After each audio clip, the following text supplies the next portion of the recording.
I think that's a great question. Why is it bad to add this extra water to a wetland? Because wetlands are already wet.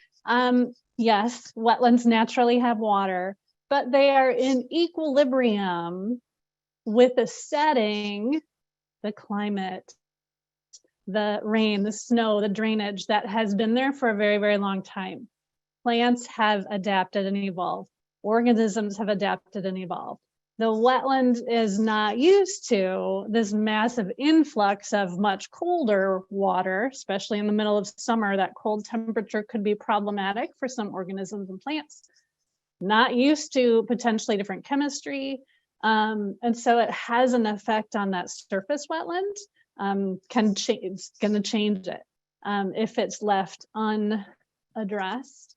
And also, as the pressure is released from a deeper aquifer, that aquifer is liable to compact and not be able to store as much water in the future, possibly. Now, why are wetlands important? Let me give one little pitch for why wetlands are so critically important. For one thing, they store water. And we need the plants and the soils that have been evolved to do this there, intact, coherent, to store water so that during a dry period, they can release it out to the stream. Or during a big rainfall, they can store it so the stream doesn't flood out. These wetlands and headwater areas are so critically important. And while it's easy to say, just chop through that one and get rid of that one, we in Minnesota don't know how many we can lose before that Mississippi River is going to be really, really changed and impacted. So that has been our concern from the beginning. It's not only adding the water, it's the chemistry of the water that's coming out. The pictures you saw in the video this afternoon of Moose Lake, you saw this red flocculated material that accumulates where this water is flowing. That means that water in the subsurface has no oxygen in it. So it's deprived of oxygen. It's becoming oxygenated at the surface. That changes the life for a lot of organisms. We know that sulfates, for example, affect wild rice. We don't know the sulfate makeup of this water. It's something that needs to be assessed, and it's likely to be different in different places. We have these 45 outbreaks. They all could be having an impact in that regard. And we didn't talk about the fact that the pipeline cuts off the flow.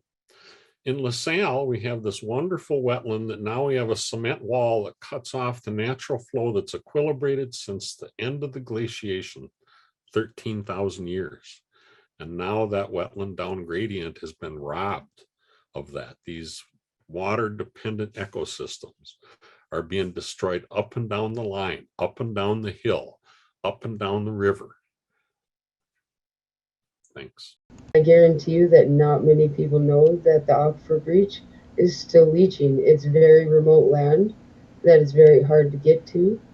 And, I have this study, and it's from the USGS.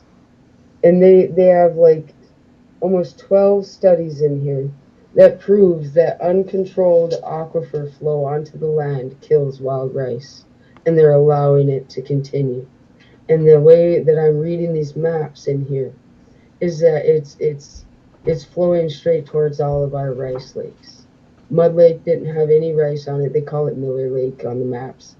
Didn't have any rice on it last year.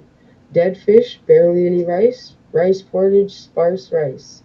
And we've already been under attack since the early 1900s trying to dewater our wild rice lakes. And it honestly just feels like the same coming of another Calvary. It's just a corporation. And they're going to drain our rice lakes. And last year on Fond du Lac, we weren't allowed to rice on our lakes. First year ever, one of the elders said around here. First year ever, they didn't allow for subsistence ricing. And me and my husband had to go off-res and find lakes that we've never riced in before to try to rice and gather some, and we barely ended up with enough to feed our family until the next ricing season. And now we're finding that the aquifer is still flowing out onto the land right into our rice lakes and changing the pH level and the nutrient level of all the water around the wetland. and there's nothing being done about it. Fond du Lac still has their FAQ sheet saying it's fixed, not another word. And I can't say that they're totally informed. They're 5 people running multiple businesses, human services, casinos, social services, treatment centers. I mean, they have their jobs cut out for it.